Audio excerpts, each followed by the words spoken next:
Bonjour et bienvenue dans Space. Ce mois-ci, découvrez les secrets de fabrication des moteurs de fusée, des bijoux de précision ultra puissants capables de placer des hommes et des satellites en orbite. Alors comment sont-ils construits et testés? La réponse juste après les nouvelles du mois de notre univers.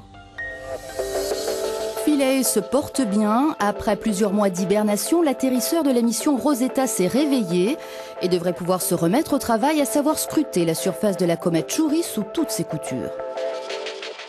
Le démarrage de la phase de fabrication du télescope géant Magellan au Chili a été approuvé. Le plus grand télescope optique jamais construit permettra de sonder les confins de l'univers. Enfin, l'ESA poursuit le déploiement de la constellation de satellites environnementaux de la famille Sentinel dans le cadre du programme Copernicus. Sentinel-2 fournira une cartographie en couleur de la Terre. Revenons maintenant à notre sujet principal, la construction des machines qui nous propulsent dans l'espace. Il faut parfois compter des années pour construire une fusée, alors qu'une poignée de secondes suffit à son lancement. Un événement d'une rare intensité, nous confie le directeur des lanceurs de l'ESA, l'Agence spatiale européenne. Aller dans l'espace requiert énormément de puissance pour contrer la gravité terrestre. La puissance nécessaire pour placer des hommes et des machines en orbite provient des moteurs de la fusée qui brûlent des combustibles, soit liquides, soit solides, voire les deux dans le cas d'Ariane 5. 5, 4, 3, 2, 1, 0. À ce moment-là, on démarre les turbopompes ici, qui envoient l'hydrogène et l'oxygène dans la chambre de combustion du moteur Vulcain, qui est le premier moteur à s'allumer. Une fois qu'on a vérifié son bon fonctionnement au bout à peu près de 5 secondes, à partir de ce moment-là, on allume les deux propulseurs d'appoint à poudre et hop, la fusée décolle. Avant le décollage, tout se joue près de Vernon, à 75 km au nord-ouest de Paris, sur le site du motoriste spatial français Snecma. C'est ici, à l'abri des regards, que les moteurs sont allumés pour la première fois dans un énorme nuage de vapeur.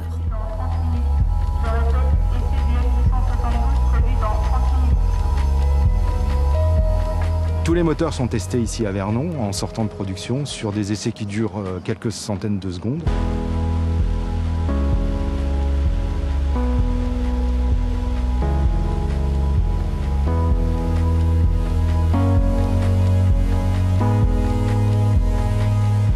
Il est allumé une fois ici, la deuxième fois où on allume ces moteurs, c'est sur le pas de tir. 3 moteurs fusées sont fabriqués sur ce site, le Vulcain 2 utilisé sur l'étage principal d'Ariane 5, un plus petit, le HM7B utilisé sur l'étage supérieur et le Vinci encore en phase de développement. Tous fonctionnent sur le même principe grâce à la poussée, c'est-à-dire la force exercée par l'accélération de gaz le long de la tuyère. La colonne vertébrale d'un moteur cryogénique aujourd'hui, c'est la chambre de combustion qui est ici. On a la chambre de combustion qui est suivie par la partie dite divergent où les gaz s'accélèrent pour donner la poussée. Le dernier élément essentiel également de ce moteur, c'est ce qu'on appelle le cardan qui se trouve en haut. Le moteur est fixé en fait à la fusée par l'intermédiaire de cette pièce qui reprend l'ensemble de toute la poussée, qui assure que la fusée va s'élever et permet également par son système d'axe d'orienter le moteur. C'est dans cette usine que l'une des pièces maîtresses de chaque moteur, la turbopompe, est fabriquée à base notamment de titane. Un véritable travail d'orfèvre. Quant aux autres éléments, si certains sont conçus ailleurs en Europe, tous sont assemblés ici à Vernon.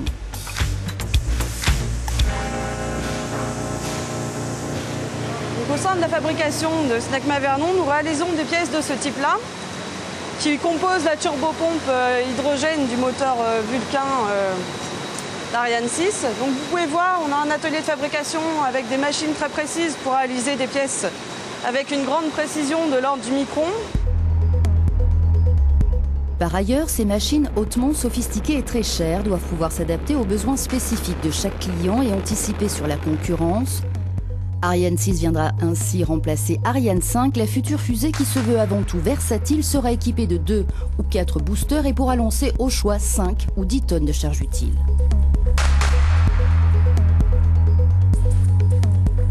Ariane 6 constitue la suite logique d'Ariane 5. La principale nouveauté réside dans la réduction de 50% du coût du kilo de charge utile envoyé dans l'espace par rapport à aujourd'hui. Nous utilisons des technologies qui ont déjà été développées ou qui sont sur le point de l'être. Prenez le moteur par exemple, on va utiliser celui développé pour Ariane 5, que nous allons moderniser et améliorer, mais selon les mêmes principes. On utilisera aussi le même booster que sur notre prochain petit lanceur Vega. Nous mutualisons ainsi les ressources pour nos différents systèmes de lanceurs. Le marché a beau évoluer, le cœur de métier de l'industrie spatiale ne change pas. Ce qui compte, c'est la force de poussée des moteurs. La poussée, 134 tonnes, à peu près 4 Airbus A320, 320 kg par seconde de débit, ce qui représente à peu près, on va dire, 2 baignoires qui se vident en 1 seconde. Chaque voyage dans l'espace débute ainsi. Le rituel est immuable.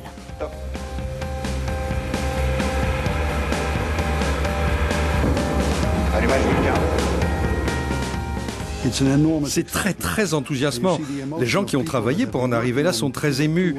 Enfin, vous assistez au décollage, c'est très émouvant. Cela va bien au-delà de la technologie. On est tous émus de voir que ça fonctionne.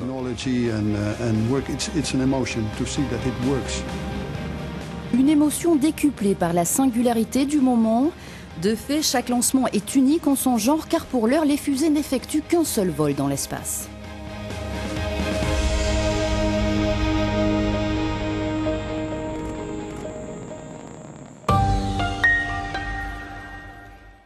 Place à présent à notre série L'Académie des astronautes en compagnie d'Alexander Gerst qui nous raconte comment se déroule le voyage de retour sur Terre.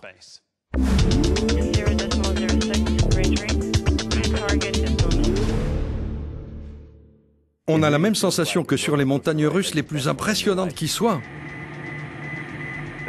Pour entrer dans l'atmosphère en toute sécurité, vous devez séparer les 3 étages du vaisseau spatial. La séparation du vaisseau s'effectue à l'aide de boulons explosifs et c'est plutôt violent. Lorsque vous pénétrez dans l'atmosphère, vous voyez les autres modules se consumer. Vous aussi, vous avez l'impression de brûler parce que de petits morceaux de votre propre module se désintègrent, fondent et volent en accélérant dans le plasma et en rougeoyant.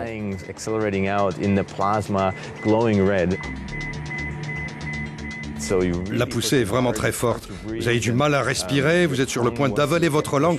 C'est un moment difficile à passer. Une fois le parachute ouvert, vous avez 10 minutes pour vous préparer à ce qui va suivre, à savoir l'atterrissage, qui est assez rude, comme si vous aviez un petit accident de voiture.